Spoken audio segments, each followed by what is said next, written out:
Luke Harrison was the kind of guy who walked through the school halls as if he owned them, confident, popular, and arrogant. His charm came with an edge that people both admired and feared. One afternoon, surrounded by his group of friends, Luke bragged that he could take any girl to prom and make her prom queen. His best friend, Steve, laughed and threw a cruel challenge his way. "What about the blind girl, Jenny Bell? Bet you can't make her prom queen." The group roared with laughter, but Luke's pride couldn't resist the provocation. $1,000 says I can, he said, sealing a bet that would change his life forever. When he approached Jenny for the first time, she was sitting quietly on a bench, her cane resting beside her. Her blindness didn't define her, she carried herself with quiet dignity, unaware of the cruel game about to unfold. Luke, pretending to be kind, offered her a ride home. Jenny hesitated but eventually agreed, sensing a bit of sincerity behind his cocky tone. For Luke, it began as a game. For Jenny, it was an unexpected gesture of normalcy. Neither of them knew that their worlds were about to collide in ways that neither fame nor charm could ever fix. Over the next few days, Luke found himself spending more time with Jenny. At first, it was just part of the bet, helping her carry books, guiding her through crowded halls, driving her home. But as time passed, the mask began to crack. He was drawn to her warmth, her sense of humor, her ability to see the world in ways that had nothing to do with sight. Jenny's laughter felt like sunlight after years of rain. She didn't treat him like the popular boy everyone admired. She treated him like a person. When Luke stumbled over his words, she smiled softly, "You don't have to pretend to be perfect around me." That line hit deeper than he expected. Slowly, the arrogant boy who played with people's feelings started caring, really caring. But guilt began to haunt him, a dark shadow behind every smile. Because Jenny didn't know the truth, that Luke was the same guy who had once hit her with his car in a drunken accident, the same accident that took her sight. Every day with her felt like a gift and a curse wrapped in the same breath.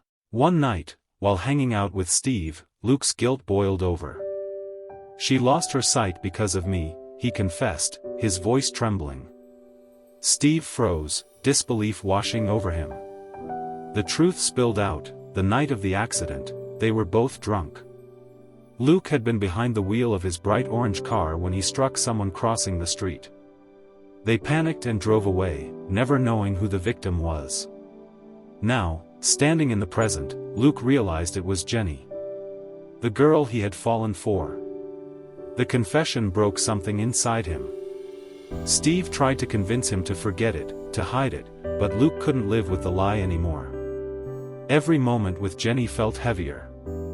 He began helping her more, as if by doing good he could erase his sin. But life doesn't erase, it only forgives. And forgiveness wasn't something Luke believed he deserved. The next day, Jenny sensed the distance in his voice. "You sound far away," she said softly. He forced a smile. "Maybe I'm just lost in thought." She tilted her head. "Then let me find you."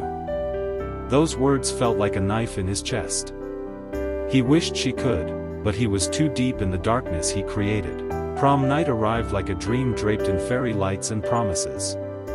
Jenny, in a pale gown, looked radiant even though she couldn't see herself. Luke held her hand as they entered the hall, his heart pounding with guilt and love.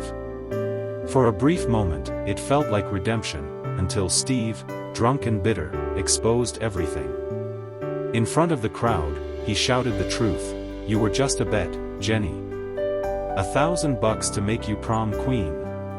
The words sliced through the music like a knife. Jenny froze, disbelief flooding her face. "Is it true?" she whispered. Luke tried to explain, but the damage was done. "You won, Luke," she said, her voice breaking. "Congratulations." She ran out of the hall, tears streaming down her face. Luke's world shattered. He chased after her, calling her name, but she was gone. The crowd's laughter echoed like punishment. That night, Luke sat alone in his car, staring at the steering wheel that had once destroyed her life. The same car, the same mistake, the same guilt, repeating in a cruel circle. He realized he didn't just break Jenny's heart, he'd broken his own soul. Days passed in silence. Jenny refused to answer his calls, his texts, his apologies. Luke's life fell apart, his friends abandoned him, his mother took away his car, and his reputation was ruined. But none of it mattered. All he wanted was forgiveness, not from the world, but from Jenny. Finally, he went to her house, standing outside her porch in the rain, shouting her name. "Jenny, I'm sorry. I don't deserve your forgiveness, but I need you to know the truth." She came to the door, her expression unreadable. Luke's voice broke as he confessed everything: the bet, the accident, the guilt. "It was me who hit you that night. I was drunk. I was stupid. I ruined your life. But you gave mine meaning." Tears streamed down his face. Jenny stood silently for a long time, then said, "I don't forgive you because it's easy. I forgive you because I can see your heart now, even if I never see your face." For the first time in years, Luke felt free. She still couldn't see the world, but she saw his soul, and that was more powerful than sight. Weeks later, a miracle happened. After months of therapy, Jenny began to regain partial vision. The first image she saw was Luke, sitting beside her hospital bed, holding her hand with trembling fingers. "Can you see me?" he whispered. She smiled faintly, tears glistening. "Just a silhouette. But it's enough." Before Luke could reply, the police arrived. Jenny's mother had filed a report, and Luke, refusing to hide anymore, confessed fully to the DUI accident. He was arrested, but this time, he walked away with his head held high. Jenny cried, not out of anger, but gratitude, because the boy who once destroyed her life had finally found his humanity. Months later, Jenny stood outside the courthouse, watching as Luke was released. The world looked different now, brighter, sharper. He walked toward her slowly, and she could see his blue eyes clearly for the first time. "You look just like I imagined," she whispered. He smiled, eyes full of tears. "You were my reason to change." They embraced under the soft golden light of the morning.